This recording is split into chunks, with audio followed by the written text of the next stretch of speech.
Assalamualaikum warahmatullahi wabarakatuh. Alhamdulillahirrabbilalamin. Kembali kita jumpa di dalam pembelajaran tatap muka secara daring atau jarak jauh dalam pembelajaran IPS di hari ini, hari Senin tanggal 30 Agustus 2021. Para siswa sekalian, banyak-banyaklah bersyukur kepada Allah karena kita diberikan kesehatan oleh Allah Subhanahu wa taala. Jangan lupa kegiatan-kegiatan ibadah dan termasuk juga protokol kesehatan kita patuhi, ya. Jaga kebersihan, rajin cuci tangan, ya. Pakai masker dan jauhi kerumunan. Kemudian ibadah sholat, membaca Al-Quran, jangan lupa ya, perbanyak. Insya Allah dengan demikian maka kita akan selalu mendapatkan pertolongan Allah Subhanahu wa taala. Baiklah para siswa, pada hari ini kita belajar tentang ilmu pengetahuan sosial atau IPS. Pada materi-materi yang lalu kalian telah banyak menguasai dan bahkan membuat satu simpulan-simpulan ya.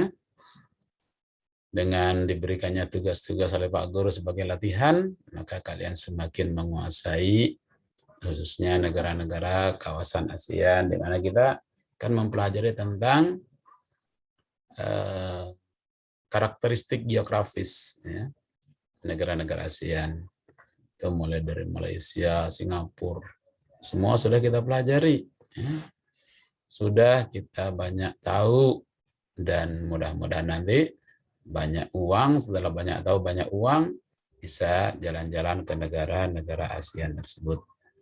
Baik, para siswa, untuk pelajaran kali ini kita buka pada satu materi yang bisa Pak Guru share untuk kalian semua dan jadikan ini sebagai tambahan pengetahuan. Ya.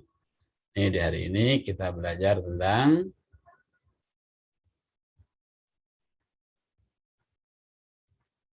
ini. Nah, mengenal masalah sosial di negara-negara ASEAN. Ya, masalah-masalah sosialnya itu adalah masalah-masalah yang terkait dengan kondisi. Kalau di sini dikatakan karakteristik geografisnya itu pasti sangat memengaruhi kehidupan sosial masyarakat. Kalau karakteristiknya daerahnya bagus, ya masyarakatnya akan menjadi bagus. Ini. Jadi di negara kita dan negara-negara tetangga, negara-negara anggota ASEAN itu hampir sama. Ya. Kan secara karakteristiknya banyak gunung-gunung, sungai, terpisah dengan pulau dan sebagainya. Maka demikian juga masalah-masalah sosial pun hampir sama. Yang terangkum dalam masalah-masalah yang terkait dengan sosial itu adalah masalah yang terjadi di masyarakat. Berikut beberapa contoh hal yang terkait yang ada terjadi di masyarakat di sebuah negara dan perbandingan dengan negara-negara lain. Yang pertama tentu masalah kemiskinan, ya. Masalah kemiskinan, bahwa kemiskinan adalah keadaan seseorang yang tidak dapat memenuhi kebutuhan hidupnya. Ya. Orang mau makan yang enak, tapi tidak bisa memenuhi kebutuhannya. Jangankan yang enak, yang kurang enak pun dia tidak mampu. Ini namanya orang miskin. Maka kemiskinan inilah menjadi masalah. Namanya masalah sosial, masalah manusia, masalah masyarakat. Kemiskinan akan menyebabkan masalah sosial lain. Karena miskin, dia bisa saja bertindak jahat, bisa mencuri, bisa merampok, bisa membunuh. Itu akibat dari kemiskinan.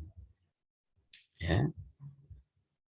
Melihat banyak orang yang berfoya-foya, dia sendiri tidak memiliki sesuatu untuk memenuhi kebutuhannya, maka dipicu oleh nafsu keinginan yang berlebih sehingga memunculkan kejahatan.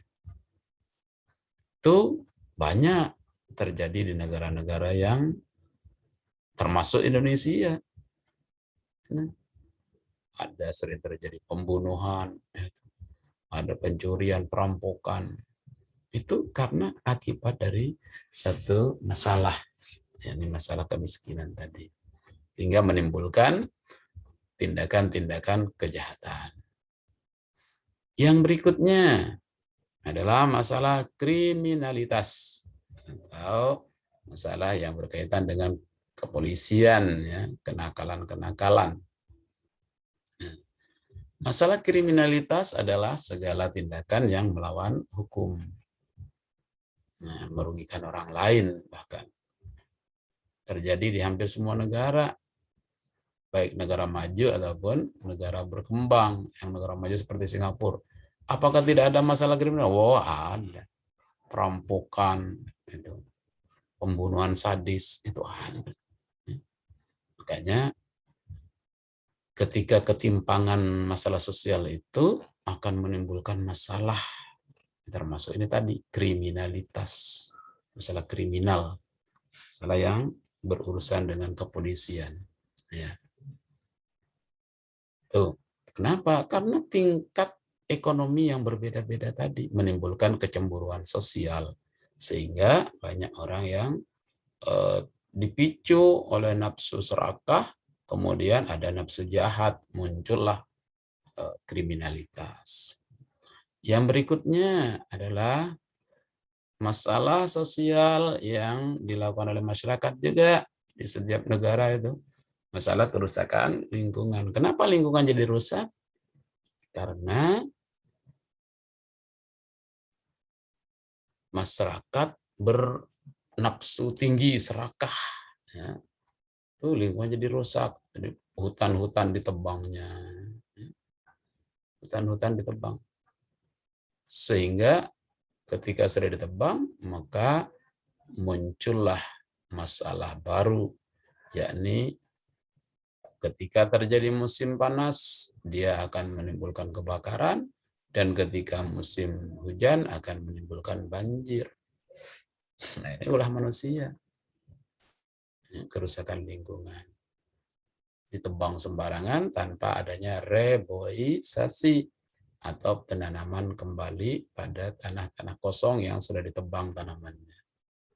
Ini. Di mana-mana sering kita dengar terjadi banjir, terjadi tanah longsor, ya. Kemudian udara yang tercemar. Nah, itu ulah manusia juga.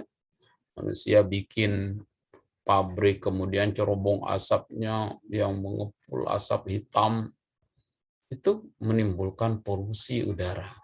Ketika polusi udara sudah tercemar, maka lingkungan akan menjadi rusak, manusianya menjadi tidak sehat karena menghirup udara yang tidak segar. Air yang tercemar demikian juga. Air tercemar itu gara-gara itu tadi penebangan di hutan sehingga menimbulkan tanah terbuka longsor. Akhirnya air sungai menjadi keruh. Tanah demikian juga ulah manusia, rusaknya tanah, dibongkar sana sini untuk tambang misalnya, dibongkar, akhirnya menjadi keruh, semua air sungai tidak bisa digunakan. Ada kebakaran, hutan dibakar, kemudian kerusakan yang demikian luar biasa. Itu semua adalah ulah manusia. Orang mau menanam, ya katanya peladang yang berpindah-pindah, itu biasanya membakar dulu lahannya untuk bisa ditanam. Itu juga akan menimbulkan kepulan asap yang demikian tebal sehingga menimbulkan udara yang kotor. Ya. Bahkan bukan hanya manusianya, pesawat terbang pun kalau Udaranya kotor, ya tidak susah juga ya, menghantam awan itu. Berikutnya yang keempat, kepadatan penduduk. Nah, kepadatan penduduk ini perlulah kerjasama, pemerintah harus betul-betul memperhatikan perkembangannya. Salah satu hal yang dilakukan oleh pemerintah adalah membatasi angka kelahiran, bukan mengatur angka kelahiran dengan melakukan program keluarga berencana. Jadi ada masyarakat yang patuh dengan program pemerintah, ada yang tidak. Sehingga apa? Pertumbuhan penduduk berbeda-beda setiap negara. Ada yang mengalami pertumbuhan yang demikian pesat, wah sehingga penduduknya setiap 10 tahun diadakan sensus, tuh pertambahannya luar biasa. Ada juga yang keluarga berencananya program pemerintah itu sukses, maka daerah itu terdata usia tua banyaknya sekian, dan itu luar biasa perkembangannya, ya. Nah, itulah makanya pemerintah selalu berusaha bagaimana agar kepadatan penduduk ini tidak terlalu cepat perkembangannya. Termasuk salah satunya kalau dulu diadakan program transmigrasi, memindahkan dari masyarakat yang penduduknya padat ke daerah-daerah di negara itu sendiri yang masih jarang penduduknya. Termasuk daerah Kalimantan ini dulu sebagai tempat tujuan transmigrasi. Saya rasa demikian pembelajaran kali ini, anak-anak semua. Sudah cukup pembelajaran kita tentang mengenal masalah-masalah yang terjadi di negara-negara ASEAN. Hampir sama. Yang pertama ada kemiskinan, pasti ada setiap negara, kriminalitas, kejadian-kejadian yang mengerikan terjadi juga. Kerusakan lingkungan hampir semua negara ada, dan kepadatan penduduk itu menjadi masalah juga. Jadi 4 hal ini sudah kita pelajari bersama-sama, masalah sosial di negara-negara ASEAN. Baik, para siswa, sampai di sini dulu pembelajaran kita. Semoga jika kalian memperhatikan pembelajaran ini dengan baik, mudah-mudahan menjadi ilmu yang bermanfaat. Terima kasih, dan tunggu tugas kerja kalian sebagai bukti kalian memahami pembelajaran di hari ini. Terima kasih. Assalamualaikum warahmatullahi wabarakatuh.